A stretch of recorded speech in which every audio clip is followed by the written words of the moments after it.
안녕하세요. 저는 올해 70을 넘긴 시골에서 평생을 살아온 사람입니다. 오늘은 누군가에게는 웃기고 누군가에게는 부끄럽고 저에게는 아직도 손바닥이 간질거리는 그런 이야기를 하나 꺼내보려 합니다. 제목을 붙이자면 편지 한 장이 만든 오해와 화해쯤 될까요? 처음 만난 건 라디오였습니다. 어느 겨울밤 귀를 기울이던 라디오에서 누군가가 요즘 같은 때 따뜻한 말 한마디가 그립습니다 하고 말하는 걸 들었어요. 그 말투가 어찌나 쓸쓸하던지 저는 아무 생각 없이 펜을 들었죠. 눈 오네요. 목도리 꼭 챙기세요. 그게 제 첫 편지였습니다. 편지를 보낸 뒤에도 제 손은 떨렸고 우편함에서 편지를 꺼낼 때는 마치 월급 봉투를 받는 느낌이었어요. 그 편지는 다행히 잘 닿았고 우리는 편지로 서로의 하루를 지었습니다. 그런데 편지를 주고받는 사이 작은 해프닝이 하나 생겼습니다. 어느 날 저는 바쁜 일 때문에 편지를 우체통에 넣는 걸 깜빡했고 이웃 아주머니가 제 편지를 대신 넣어주다 봉투를 잘못 집어넣었더라고요. 그 편지는 결국 다른 사람 집으로 갔고 그 집 아주머니가 편지를 읽고 답장을 보낸 거예요. 내용인즉슨 요즘 편지 문화가 그리운 세대가 늘어나서 참 좋습니다 같은 전혀 엉뚱한 말이 써 있었습니다.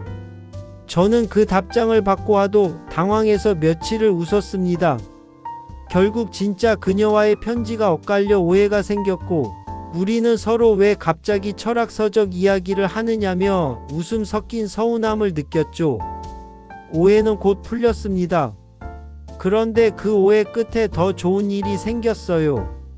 잘못 배달된 편지를 돌려받으러 간 날 제가 실수로 다른 사람의 장독대에 편지를 놓아두는 바람에 그 집 아주머니가 들고 나오며 아이고 편지라니 로맨틱하네 하고는 동네 사람들 앞에서 우리 이야기를 한 번에 해버렸어요.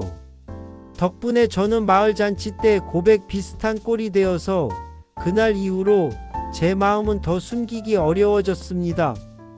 우리는 그렇게 서투르게 그러나 꾸준히 가까워졌습니다. 카세트 테이프를 주고받으며 서로의 목소리를 밤마다 들었고 편지엔 자잘한 일상부터 속마음까지 적어보냈죠. 그중 한 편지에는 제가 아내에게 바느질한 보풀 제거기를 선물했다는 이야기가 적혀 있었습니다. 대단한 선물은 아니었지만 아내는 그걸 보며 너무 실용적이구나 하고 웃었고 그날 저녁 우리 집에는 보풀뿐 아니라 웃음도 사라지지 않았습니다. 하지만 모든 게 순탄하지만은 않았습니다. 어느 해 봄 저는 일로 며칠씩 떠나야 했고 편지가 오가는 사이가 길어졌어요. 그 사이 아내는 오해를 키웠고 결국 한 주말에 제가 집에 돌아왔을 때 당신 정말 변했구나라는 한마디를 들었습니다.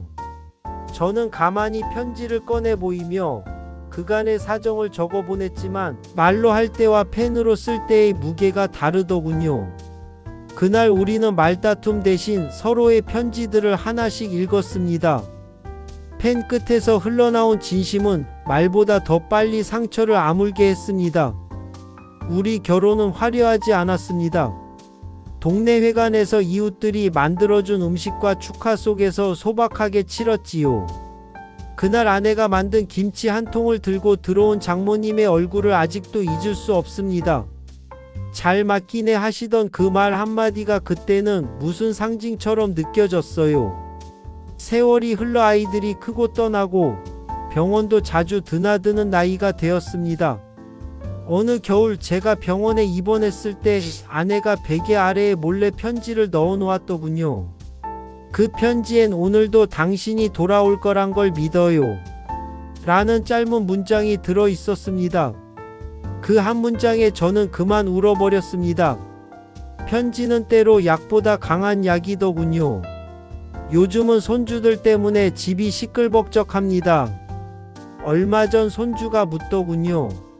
할아버지 어떻게 할머니랑 만나셨어? 저는 편지를 꺼내 손주에게 읽어주었습니다. 손주는 편지에 접힌 모서리를 만지며 눈을 반짝였고 그 모습이 얼마나 사랑스럽던지요. 저는 손주에게 말했습니다. 사랑은 드라마 속 대사처럼 화려한 게 아니란다. 매일 조금씩 챙기는 일들이 모여 큰 사랑이 된다고요. 마지막으로 저의 얘기를 듣고 계신 분들께 한마디만 전합니다. 누군가에게 작은 오해가 생겼다면 편지를 써보세요. 혹은 짧은 메모라도 좋습니다. 문자 메시지보다 손의 온도가 남아있는 글자가 때로는 더 오래 위로가 됩니다. 그리고 혹시 여러분 중에 옛 편지 더미를 갖고 계신 분이 있다면 먼지 털어 한 장 꺼내 읽어보세요. 그때의 글자들이 지금의 당신을 웃게 할지도 모릅니다. 제겐 이 작은 이야기들이 아직도 살아 숨쉬는 보물입니다.